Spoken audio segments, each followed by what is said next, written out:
The first assistant director. Within a production role, there can be more than 100 roles.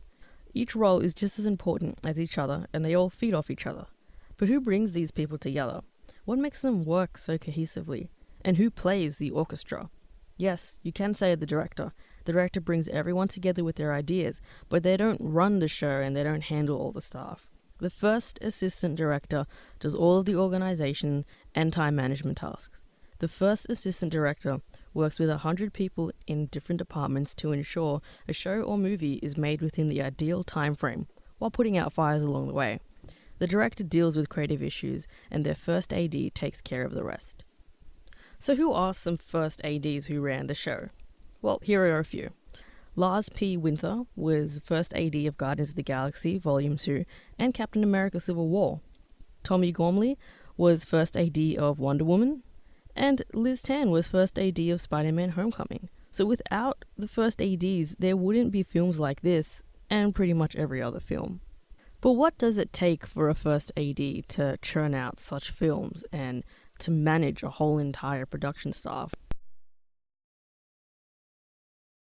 The director is a painter, and he's got all these colours, which are the crew. What you've got to do is mix all those things on the palette so he doesn't end up with brown. So the first assistant director does a lot of things in pre-production and even on set. They must first do a script breakdown. This involves reading the script and seeing how many scenes there are to the film and what is needed in each scene, as well as how many people is required to make that one scene happen. Then once they have all the pieces to make a scene happen, it's time to start a shooting schedule. A shooting schedule basically involves what scene will be done on what day, how long is each day going to go for, as well as when is everyone needed, so who needs to be there at their allocated time. So now you have the shooting schedule. A call sheet needs to be made, and a call sheet pretty much tells everyone when their arrival time is, and it has everyone's contact information in case someone doesn't show up. A call sheet will be by the director's side and by the first AD's side as the day happens, just in case, along with the shooting schedule as well. Both the director and first AD need to know what is happening, when, at what time, and is it happening accordingly to the schedule. So while this is all happening, the first AD will be having numerous meetings with numerous departments.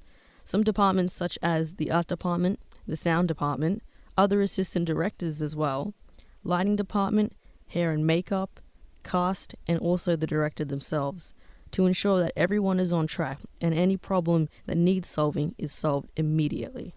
Basically, the first AD dictates the whole day, when lunch is, when the scene needs to be done by, and when everyone gets to go home. It's the art of the minimum necessary effort. That's what I try and get everything down to, is the minimum effort required. You do them as well as you can within the time frame you can allow, and then you stop and move on. And that is not as easy as it sounds.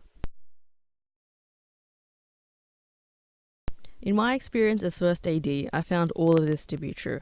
However, the most challenging part of being first AD is keeping up with the schedule and my crew's morale. So a first AD is very vital to a production. They pretty much do everything. They take care of everyone, they make sure things are done on time, and most importantly, they ensure that the director gets what he wants.